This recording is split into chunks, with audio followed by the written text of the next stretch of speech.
Hi, this is Charlie Peck. Welcome to the show. Oh my gosh, we've got Kathleen. Kathleen, I cannot wait to start talking about teacher appreciation with you. First of all, welcome, and please just explain, like, just say your name and what you do, your position, and what you're all about. Awesome. My name is Kathleen Eckert. For the past 10 years, I was a middle school principal in Texas. Currently, I am the director of compliance and policy for a school district. So it's been a little transition getting off of campus. But teacher appreciation just became kind of like a number one priority for me as a building principal. It became a passion, and everybody kept reaching out to me for ideas. And so now I'm just trying to take it to the next level. That's awesome. Why do you think they were talking to or seeking you out for examples? Because I know why, but I'd like you to tell me what they were asking about. I think it really started with some of my teachers just sharing with other teachers in our district. I know one connection that really got things going was one of my teachers, his wife was a principal in the district that I'm in now. And he reached out to her about an idea that I discussed in the book. And she came to the school to learn more. Then I went to learn more at her school. And eventually we became a group of about 60 middle school principals from DFW, just kind of sharing ideas. And then when I would go to conferences, people would ask me to present. At first, it was just kind of my go-to because I was able to whip up a presentation in a matter of minutes because there was just so much that I did with my teachers. And then it became something that people would be like, hey, are you going to present about your teacher appreciation at this conference? And it just kind of became a thing. And then people were like, you should write a book. And I was like, ooh, yuck. The thought of writing a book just was really scary because I don't consider myself a writer. And just slowly, just periodically over the last about 6 years, I would just peck away periodically and put it away for months and just finally got to the completion component of it and got the ideas out there. That's awesome. Well, you're a communicator, right? And so it's just another means of communication. And that's what it's so daunting about being an author. It's like, well, I didn't think of myself as that, but you're a communicator. And so that when you have a message like this, Kathleen, it's got to be out there. And so I'm going to show everyone who's watching from YouTube. Here's the copy of the book. So it's called School Transformation Through Teacher Appreciation. And that's what I love, because you know that I'm all about mental health and improving mental health in schools and for our youth and our staff. But this is truly a great strategy. So let's talk about that. How are you supporting teachers as a means to improve their mental health? When I talk with people about teacher retention, I tell them to me, it's a four-pronged approach. You've got to recognize them and make them feel appreciated, because everybody wants to feel valued for what they do and they want to feel wanted. So you've got to come up with ways to appreciate them. We've kind of become, this sounds weird, that society where we get a trophy for 14th place. And so that means we want to be recognized. Everybody wants it. So you've got to come up with the little things to really appreciate and let the teachers know that you see them. You've got to come up with ways for them to feel supported. When you're sitting down with a parent, even if that teacher's in the wrong, what conversation are you having with that teacher beforehand, and plans are you putting in place with that teacher so that when you're sitting with that parent, the teacher can put a resolution on the table, not the principal, so that the teacher feels that support. Or, when the parent gets upset, and because parents just get upset nowadays, when they just get upset, having the, I guess, for lack of a better word, the backbone to just tell the parent, sorry, we're not going to talk to my teachers that way. My teacher was in the right. And just having those conversations, hear their voice. How are you giving them a say in the school? In the book, I talk about, just as a building principal, there are a bazillion little decisions that have to be made all the time. And some of them really you just don't care about, on a early release day. Let's say it's an early release. Do we want to go to all 8 classes by noon, or do we want to go to just some of the classes by noon? As a building principal, I really don't care what we do. So why not put out in a staff meeting, how are we going to do this day? Do y'all want to see all of them, or do you want to see part of them? Love that. Let them vote and share the results. Little things like that gives them a say in the school, and it gives them that more ownership. Well, And and then, it appreciates their time. It values their time because they do care how it is. So thank you so much for that, Kathleen. That's a big deal. Sorry, keep yes, going. I no, love you're that you fine. said that. And my fourth prong is have fun. What are you doing to have fun? I mean, at my campus, we did Olympics, we did scavenger hunts. I mean, it's just, what fun are you having? With Teacher Appreciation Week last year, I finally decided, you know what, let's do dress days. Let's do theme days for the week of teacher appreciation, and the students and the teachers all dressed. And oh my gosh, by far the best was dress like a student. I had teachers renting Crocs from students to wear. No We way. had hoodies, we had ear pods, but it's, what are you doing to put the fun in there for the teachers, even if it is just the way they dress for a day? Yeah, it does build the culture. It really does. I think we've all worked for someone who has your back as a leader, and leaders who have not. And I know the difference, right? You walk into the school and you can just feel the tension when it's not there. And so it's so important that you said all that about fun and support. And so give us another strategy. I did tweet out about, as you know, about the scavenger hunt. Can you give people an idea what that is? I mean, they know what a scavenger hunt is, but how you utilized it, because it was awesome. Yes, I actually was hired as the principal from another district for my campus about 2 weeks before teachers started. And when I met with my secretary, there was no money. We were in between the budget drops and there was just nothing. And I'm like, I have 5 days. At that time, there weren't district PD days. So I'm like, okay, what am I going to do for 5 days with my teachers, and how are we going to have fun?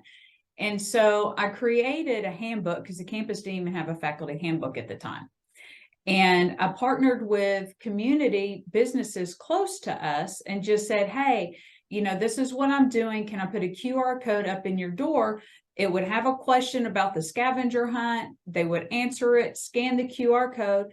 And like at Subway, it would say, go to the counter and get a cookie. Or at Racetrack, go get a free fountain drink on us.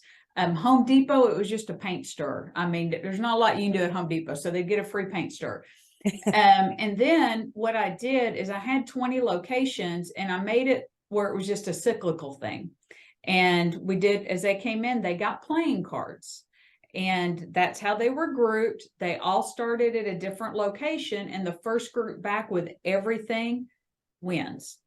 And we sent them out, go. Well, when we got back and we're in the library talking, I was like, all right, so let's kind of talk about your experiences. You got out in the community, you got to see where our kids live, you got to see things. So talk to us about what you saw. And it was really funny, because I'll never forget, Brian Ketchum stood up. He raised his hand. I said, yes, he stood up. He goes, last year he goes, never mind, we didn't have fun last year. And he sat down, and I went, okay.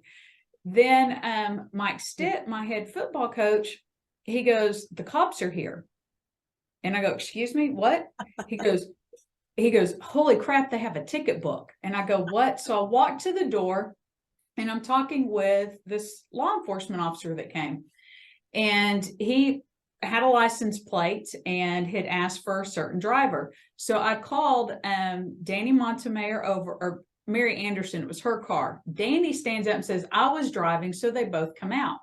And the officer's telling them that when they pulled out of the Dollar Tree parking lots, they were driving recklessly, and they caused a wreck behind them that involved a Lincoln Town car that had a visiting state senator in it.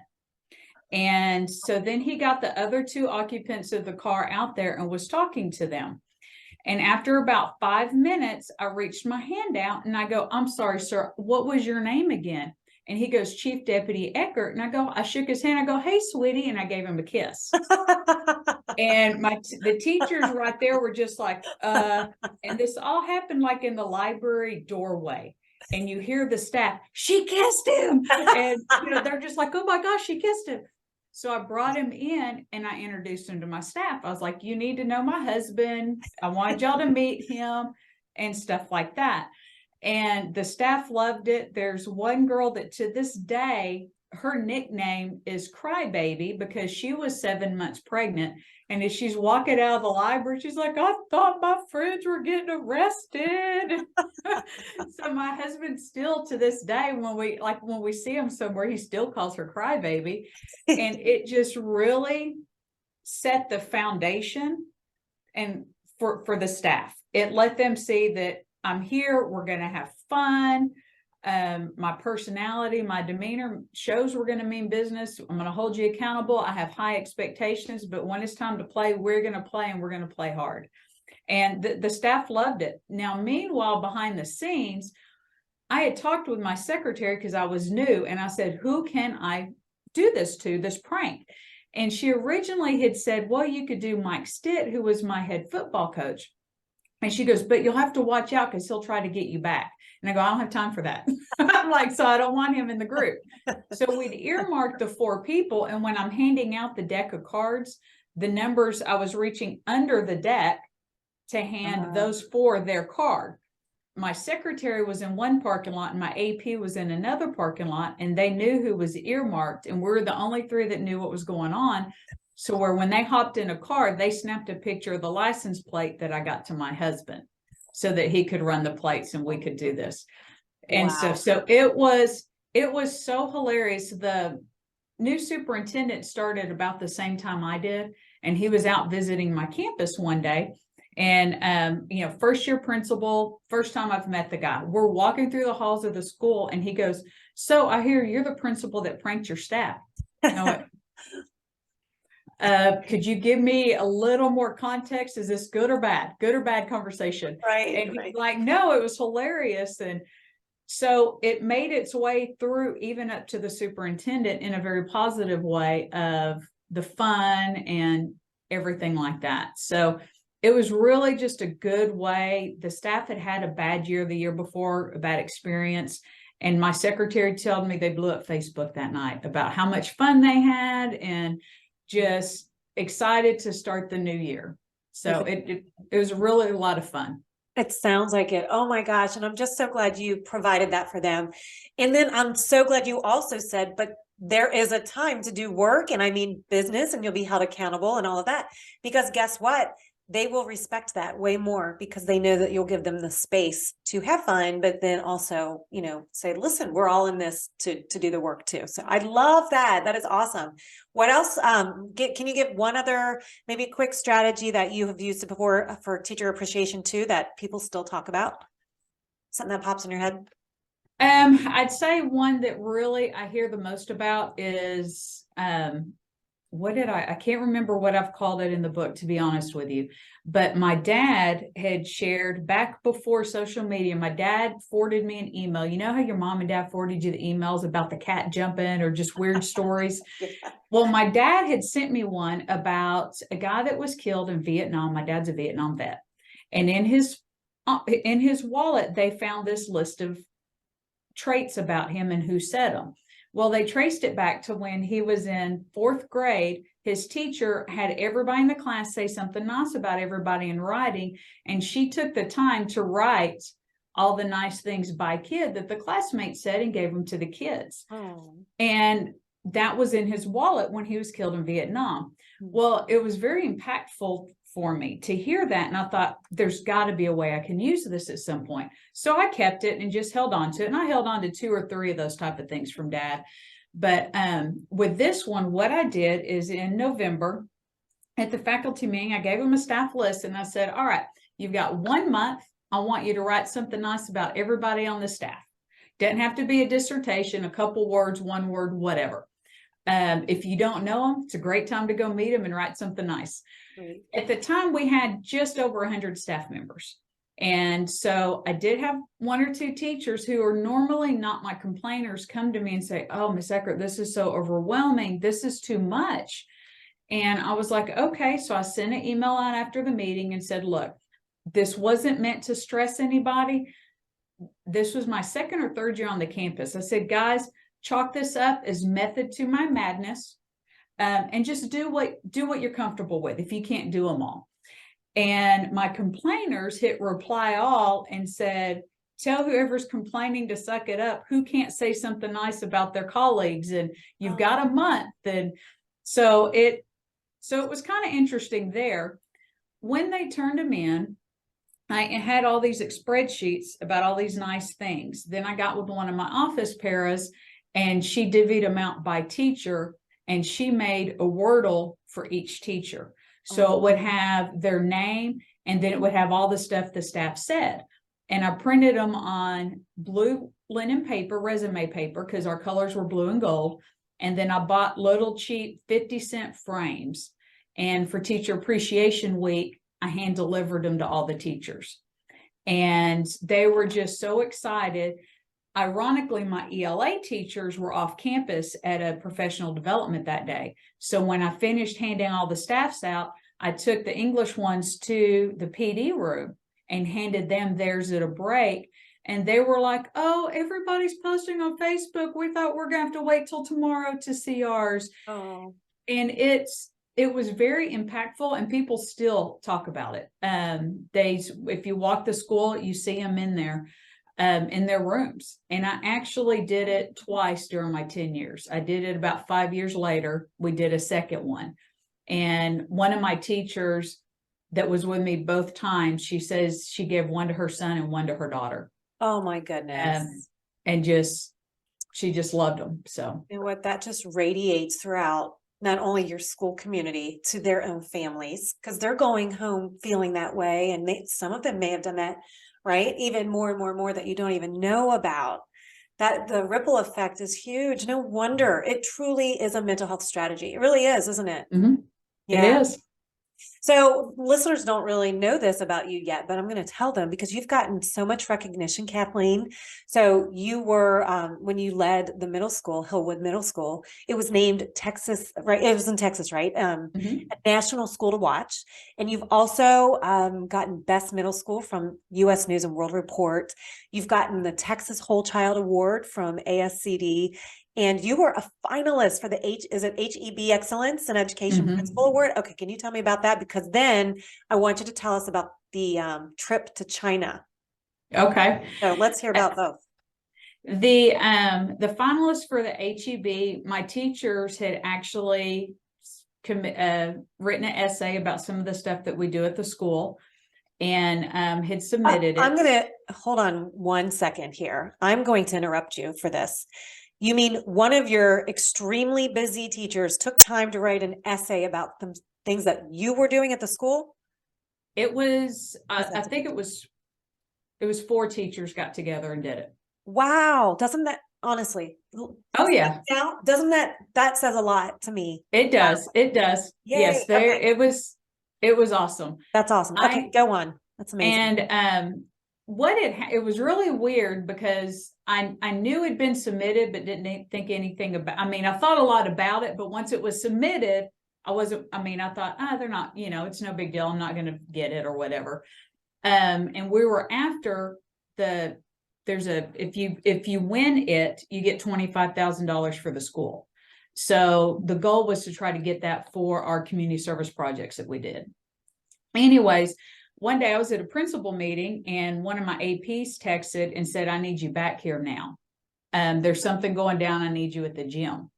And I was like, okay.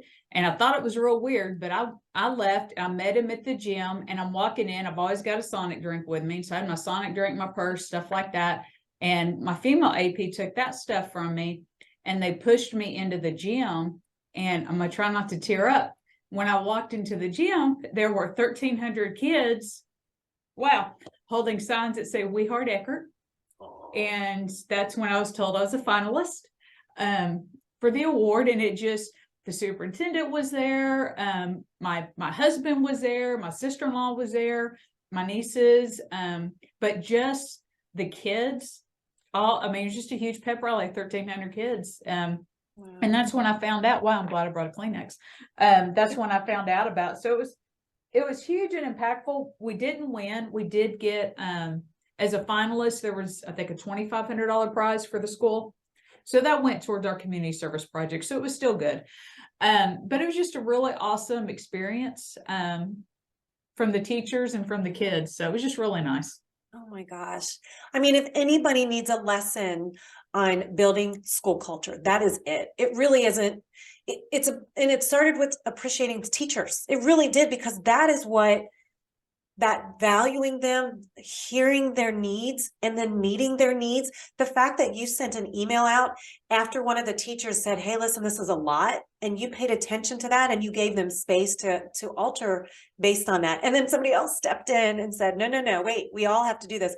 I mean, it just speaks to how everybody's communicating and participating in it together. That is so key. And I'm so appreciative. Oh my gosh, I'm sorry I made you cry, but listen, No, it's okay. big deal. It is so neat to hear. Oh my gosh, Kathleen. Okay, so tell us then about the School to Watch leadership trip to China. Wow, that was interesting. I was sitting at the high school graduation. I was at the middle school, and I'm sitting in the room waiting to go out, because at that time they had the feeder principals on the stage. And I opened up my email, and I had an invitation from the National School to Watch, the Middle School Acceleration Forum, inviting me to go to China to talk to some middle schools, present to some principals, and we did some sightseeing as well. And my superintendent was in the room when I got that email, and I went over to him, and my eyes are just huge. And in the email, it says, all you have to do is get yourself to Chicago, and then everything else is covered. And I went up to the superintendent and I showed him the email. My eyes are huge. And he goes, we got it. We'll cover Chicago. And I'm like, oh my gosh. And so I went home and told my husband, I said, honey, I'm going to China. And so we had to apply for visas. There was a bunch of stuff to go through. But the first 3 days we got to sightsee. We saw the Great Wall of China. There were 10 of us from all over the US, and got to go to the Forbidden City and all these different things. But then the days that we went to the schools, it was just like, I have a video of a middle school that's 1,500 kids, and it's time for calisthenics or PE. And all 1,500 come outside. You see them all walk up. They line up on the hashtags, and a PA system goes, and they're all out there doing their stretches, and they know exactly what to do. And you're like, wow. Okay, mine would be running around like it would look like a wild game of tackle tag. Oh my that gosh. was my school. But just, the whole culture, like, they learn how to make tea. Tea making is an art. They learn how to do the calligraphy. They learn how to cut paper with the signs in it. It's called paper cutting, but those are required classes. Those aren't elective classes. Oh, wow. And so stuff like that was real interesting. And we got to go to high school number 2, which was Providence that we were in, and got to see those kids, because right before after 8th grade is when or 9th grade is when they take a test, to where either they get to finish or they don't. And so it was very interesting to watch the behavior of the kids in these rooms, because you really didn't have the discipline, because they knew the other. And one of the elementaries we went to, I took a quick video and sent it to my niece, who's a 1st grade teacher, because we went into a 1st grade room that had 47 1st graders. Wow, 47. And we complain about 25 or 30. Yes. And like one of the high schools that we went to, there was a guy who's from the US. This sounds very bad, and I apologize if he's listening or if I offend anybody.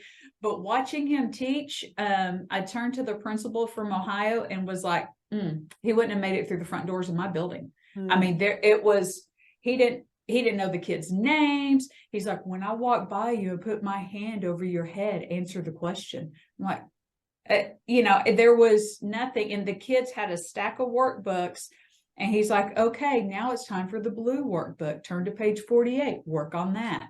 And then we sit there for about 20 minutes. Now it's time for the red workbook. And I'm like, and these kids, it's a 9th grade class, so it's their last year before the national test.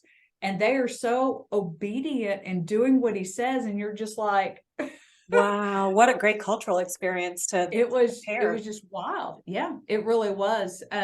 One of the best things is that when we came back, got to do a presentation for my staff, and I got to do a presentation, about the differences that I saw, did it for our district, and I got to do it for a Texas organization as well. Just the differences, they don't try to look to how to engage kids, how to make things fun. They don't look for that. The kids are compliant.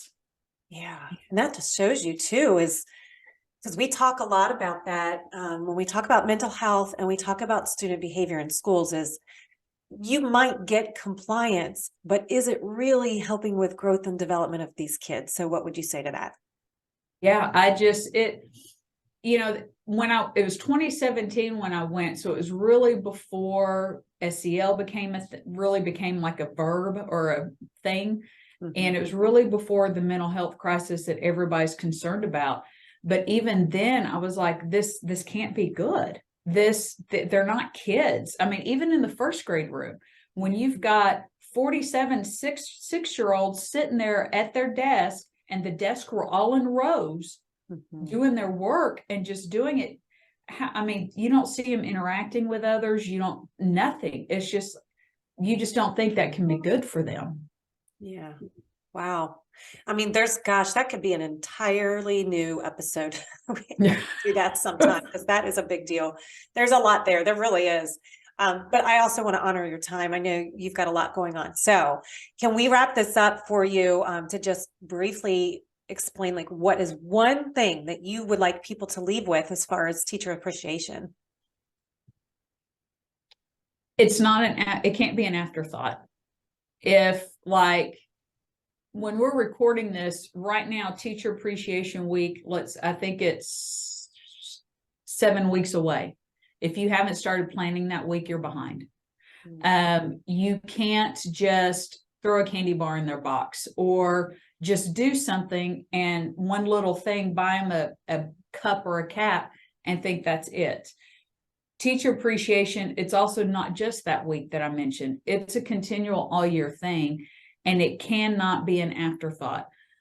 Everything does not need to be as thought out like when I gave out the list of names in November and planned to give it out in May. It doesn't need to be that thought out, but you do have to plan for it. If you don't plan for it, you will not be successful.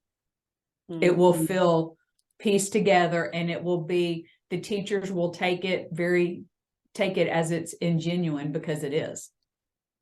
Yeah, and that's a really good way to build resentment, isn't it? Yeah. Yeah. Wow. Oh my gosh. Okay. So again, I'm going to show your book again to our YouTubers, because I want you to see this cover. It really is great. You can see I'm reading it and have gotten through a lot of them. There's so many strategies in there. How do people get your book called School Transformation Through Teacher Appreciation? How do they get that? It is available on Amazon. So you can purchase it through Amazon. I do have a website that's just KathleenEckert.com. I've started a newsletter back in October where I try every month to send out teacher appreciation idea that is not in the book. So if you want more stuff after you get the book, or if you don't want to get the book, I prefer you do. But if if you'd rather not, those newsletters are all posted on my website to where you can get more ideas and strategies, and I'll continue to do that as well. Great. And what is the website address? www.KathleenEckert.com. Awesome. And of course, I'll put that in the show notes. Oh my gosh. Thank you so much, Kathleen. That is really helpful. You'll have to come back and share what you did this year, because I don't want you to give it away, but I do want you to tell us more later. So I appreciate your time. Thank you so much for being here. Thank you for inviting me. I appreciate it.